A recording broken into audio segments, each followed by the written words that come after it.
একবার সেই দৃশ্যটা ভাবুন তো, নর্মদা নদীর শান্ত তীর, বহু বছরের কঠিন আধ্যাত্মিক সাধনার পর তরুণ আদিশঙ্কর তার গুরু গোবিন্দ ভগবৎ পাদার সামনে এসে দাঁড়িয়েছেন। আর ঠিক তখনই তিনি পেতে চলেছেন তার জীবনের সবচেয়ে বড় নির্দেশ। চলুন আমরাও সেই ঐতিহাসিক মুহূর্তের সাক্ষী হই। আসলে শঙ্কর তো শুধু কয়েকটা বছর কাটাননি, তিনি নিজেকে পুরোপুরি সঁপে দিয়েছিলেন। অদ্বৈত দর্শনকে শুধু পড়েননি, একেবারে আত্মস্থ করেছিলেন, পৌঁছে গিয়েছিলেন ধ্যানের গভীরে। এটা কোনো সাধারণ পুঁথিগত শিক্ষা ছিল না, বুঝতেই পারছেন। এটা ছিল তার আত্মার এক আমূল রূপান্তর। তো গুরুকুলে জ্ঞান চর্চা। আচ্ছা, শঙ্করের এই প্রশিক্ষণটা ঠিক কেমন ছিল? আগেই বলছিলাম, এটা কিন্তু শুধু বই পড়া বা শাস্ত্র মুখস্থ করার মতো ব্যাপার ছিল না। এটা ছিল পবিত্র শাস্ত্রের গভীরে একেবারে ডুবে যাওয়া, এক ধরনের আত্মিক নিমজ্জন। দেখুন, শঙ্করের জীবনের এই গঠনমূলক বছরগুলো কেটেছিল গৌড়পাদের সরাসরি শিষ্য গোবিন্দ ভাগবত পাদার অধীনে। মাত্র ৯ বছর বয়সে শুরু হয়েছিল তার নিবিড় পড়াশোনা। ভাবা যায় ১২ বছর বয়সেই তিনি উপনিষদ আর ব্রহ্মসূত্রের মতো কঠিন শাস্ত্রে একেবারে পারদর্শী হয়ে ওঠেন, আর ১৬ বছর বয়সে তিনি আধ্যাত্মিকতার সেই শিখরে পৌঁছন যাকে আমরা বলতে পারি সম্পূর্ণ পরিপক্কতা। অদ্বৈতের গভীর রহস্য। তো এই সময়টায় শঙ্কর ঠিক কোন মূল শিক্ষাটা নিজের মধ্যে গেঁথে নিয়েছিলেন, মানে কোন জ্ঞানটা তার ভবিষ্যৎ জীবনের সব কাজের ভিত্তি হয়ে উঠেছিল? আসুন সেটাই একটু বোঝার চেষ্টা করি। তার গুরু গোবিন্দ ভগবৎপাদা একটা অসাধারণ উপমা দিয়েছিলেন। তিনি বলেছিলেন, এই যে জগৎটা আমরা দেখছি এটা আসলে একটা আভাস মাত্র। ঠিক যেমন অন্ধকারে পড়ে থাকা একটা দড়িতে হঠাৎ সাপ দেখার ভুল হয়, ঠিক সেভাবেই এই বিশাল বিশ্বব্রহ্মাণ্ড আসলে ব্রহ্মের মধ্যেই ফুটে ওঠে। কি সহজ অথচ কি গভীর একটা কথা, তাই না? এই উপমাটাই কিন্তু অদ্বৈত বেদান্তের একেবারে মূল কথাটা পরিষ্কার করে দেয়।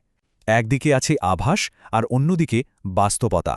মানে একদিকে রয়েছে আমাদের এই ইন্দ্রিয় দিয়ে দেখা জগৎ, আমাদের আমি বোধ বা অহংকার, এগুলো সবই হলো আভাস। আর অন্যদিকে রয়েছে সেই চূড়ান্ত অপরিবর্তনীয় সত্য, ব্রহ্ম, অর্থাৎ শুদ্ধ চেতনা। গুরুর মহান আদেশ।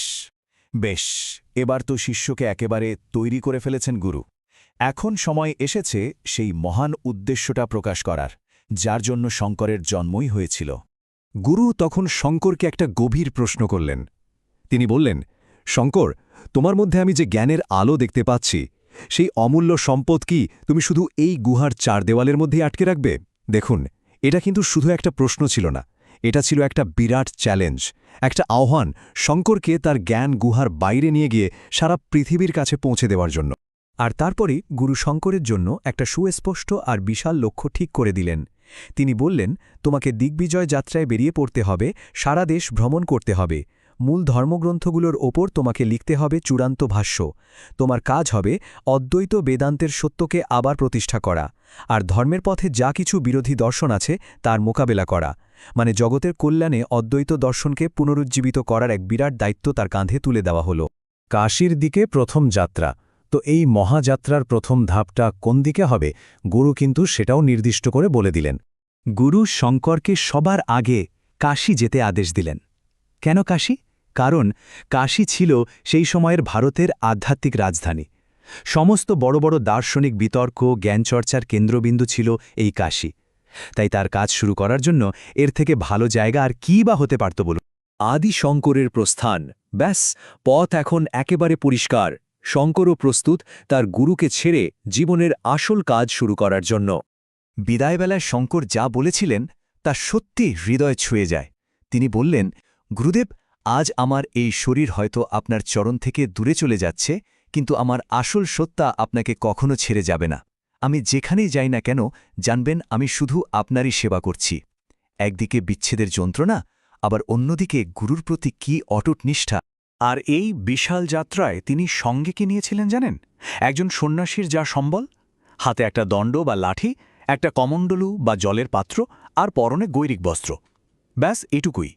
তার আসল সম্পদ ছিল তার হৃদয়ে, সেই অদ্বৈতের সত্য, সেই আত্ম উপলব্ধি। এই মুহূর্তটা একবার কল্পনা করুন, এক মর্মস্পর্শী বিদায়ের মুহূর্ত। যিনি একদিন জগৎগুরু বা বিশ্বশিক্ষক হিসেবে পরিচিত হবেন, তিনি বিশ্বের জন্য এক নতুন অধ্যায়ের সূচনা করে তার প্রথম পদক্ষেপটা নিলেন। এরপর কি? হ্যাঁ, শঙ্করের যাত্রা তো সবে শুরু হল। তার গন্তব্যে অপেক্ষা করছে নতুন নতুন চ্যালেঞ্জ আর নতুন নতুন বিজয়। তাহলে প্রশ্নটা হলো, জ্ঞান আর আলোর শহর কাশীতে শঙ্করের জন্য কি অপেক্ষা করছিল? এই প্রশ্নটাই আমাদের মধ্যে কৌতূহল জাগিয়ে তোলে, তাই না? আর এখানেই তো শুরু হবে তার জীবনের পরের অধ্যায়। আমাদের এই পরিবেশনা দেখার জন্য অনেক ধন্যবাদ। জ্ঞানকোষ একটি বহুভাষিক চ্যানেল। আমাদের লক্ষ্য হল সনাতন ধর্মের শাশ্বত জ্ঞানভাণ্ডারকে খুব সহজ, স্পষ্ট এবং অর্থপূর্ণ উপায়ে সবার কাছে পৌঁছে দেওয়া। আপনারা আমাদের আধ্যাত্মিক আলোচনা শুনতে পারবেন ইংরেজি, হিন্দি, মারাঠি, তামিল, বাংলা এবং গুজরাটি ভাষায়। আর খুব শীঘ্রই আরও অনেক প্রধান ভাষায় আমরা আসছি। আমাদের চ্যানেলে আপনারা প্রতিদিন শ্রীমদ্ ভাগবতম, ভগবদ্গীতা, মহাভারত, ললিতা সহস্রনাম, দেবোত্তিন কারোল, আদি শঙ্করের দিব্য জীবন, বাংলার সাধক এবং মহারাষ্ট্রের সাধকেদের মতো নানা বিষয়ের উপর আলোচনা পাবেন।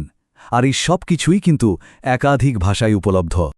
আমাদের এই প্রচেষ্টা যদি আপনাদের মূল্যবান মনে হয়, তাহলে অবশ্যই জ্ঞানকোষ চ্যানেলটি সাবস্ক্রাইব করুন। তাহলে আমাদের প্রতিদিনের ভিডিওর খবর আপনারা সঙ্গে সঙ্গে পেয়ে যাবেন। জ্ঞানকোষে সাবস্ক্রাইব করে আমাদের এই যাত্রার সঙ্গী হন। আর হ্যাঁ, এই দিব্যজ্ঞান আপনার পরিবার, বন্ধুবান্ধব এবং পরিচিতদের সঙ্গে লাইক ও শেয়ার করতে ভুলবেন না। আসুন আমরা সবাই মিলে সনাতন ধর্মের এই প্রদীপকে উজ্জ্বল রাখি।